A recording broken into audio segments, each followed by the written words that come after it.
Hello दोस्तों, welcome to our channel Salik Zaki. तो कैसे हैं आप लोग? आज के वर्तमान समय की बात करें तो युवाओं में सरकारी नौकरी की क्रेज सबसे ज़्यादा है। यह तो हम सभी जानते हैं कि सरकारी नौकरी में चयनित होने वाला सफल उम्मीदवार को सुरक्षा और स्थिरता यानी जॉब सिक्योरिटी और स्टेबिलिटी प्रदान करती है। देश में विभिन्न केंद्र एवं राज्य स्तरीय के चयन आयोग के द्वारा 10वीं व 12वीं और स्नातक स्तर की सरकारी नौकरी भर्ती हेतु परीक्षाएं आयोजित की जाती है, जिसमें बड़ी संख्या में युवा भाग लेते हैं।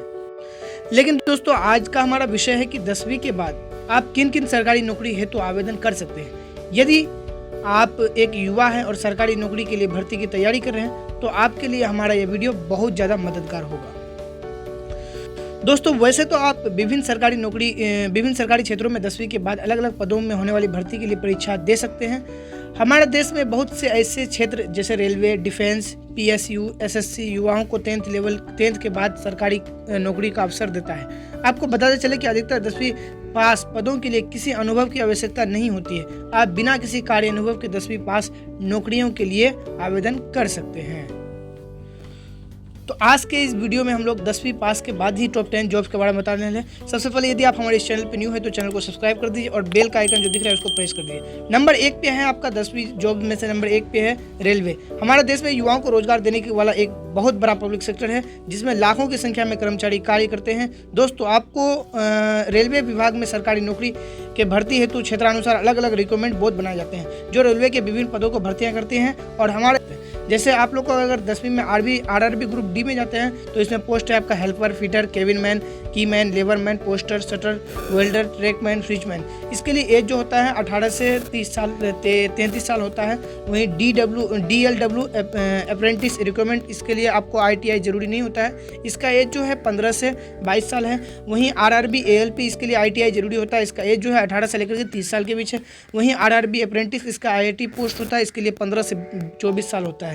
वहीं RPF कांस्टेबल, इसके लिए कांस्टेबल का ये पोस्ट होता है, इसके लिए एज जो है 18 से लेकर के 20 साल का होता है। दूसरा है आपका SSC। हाँ, 10th के बाद आप लोग SSC में जा सकते हैं। केंद्र सरकार के तहत काम करने वाला SSC यानी कर्मचारी चयन आयोग के द्वारा केंद्र सरकार के विभिन्न विभागों में 10वीं के बाद अलग अलग पदों में भर्तियां की जाती है। SSC प्रत्येक वर्ष बड़ी संख्या में सरकारी नौकरियां का रिक्त पदों के नोटिफिकेशन जारी करती है और भर्ती परीक्षाएं आयोजित करता है। दोस्तों, आगे हम इस वीडियो में आपको बताने वाले हैं कि SSC में कौन कौन से पोस्ट है और आप लोग किस किस के लिए आप लोग अप्लाई कर सकते हैं। तो नंबर 1 पे है आपका SSC MTS, ठीक है, मल्टीटास्किंग स्टाफ। इसमें आपका पोस्ट है गार्डनर, कोएन, दफ्तरी, वॉचमैन, क्लीनिंग स्टाफ, जूनियर जेस्टर ऑपरेटर। इसके लिए एज जो होता है आपका 18 से लेकर के 25 साल है। वही दूसरा है आपका SSC सिलेक्शन पोस्ट। इसके लिए पोस्ट है office attendance, field attendance, canteen attendance, उसके बाद ब्लाइंडर। इसका एज जो है आपका 18 से लेकर के 30 साल है। वहीं अगला है Delhi police AWO TPO recruitment. इसके लिए आपका पोस्ट जो है हेड कांस्टेबल AWO TPO। इसका एज जो है 18 से लेकर के 27 साल।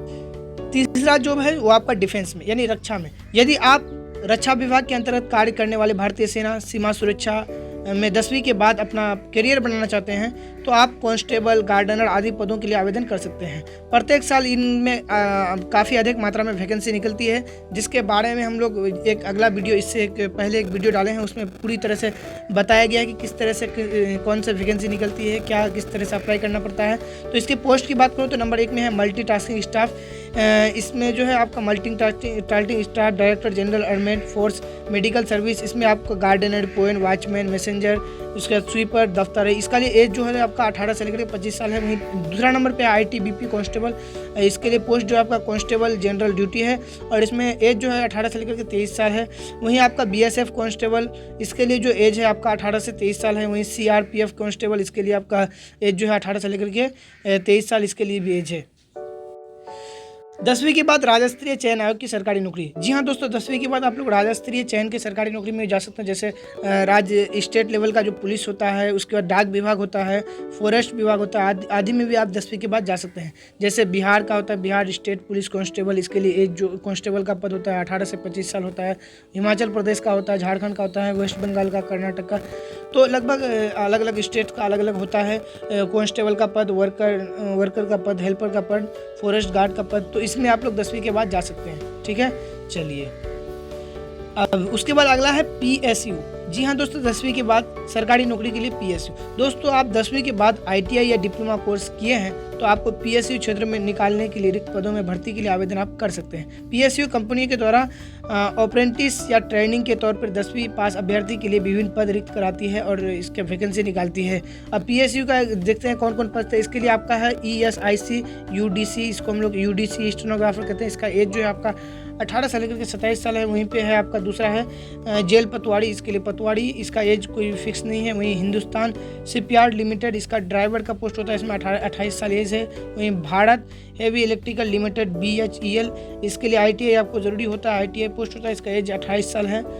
उसके बाद अगला जो है आपका डाक विभाग। 10वीं के बाद आप लोग डाक विभाग में जा सकते हैं। उसके लिए अलग अलग पोस्ट है। AP पोस्टल सर्कल, GDS, जिसमें GDS होता है, मल्टीटास्किंग स्टाफ होता है, पोस्टमैन होता है। इसका एज जो है आपका 18 से लेकर के 40 साल है। वहीं तेलंगाना पोस्टल सर्किल, अलग अलग आंध्र प्रदेश का अलग सर्किल होता है, तेलंगाना, उत्तर प्रदेश। इस तरह से 10वीं के बाद आप लोग GDS पोस्ट में भी जा सकते हैं। 10वीं के बाद आप इसी के साथ आज के वीडियो में बस इतना ही। दीजिए हमको यार, थैंक यू, जय हिंद, जय भारत।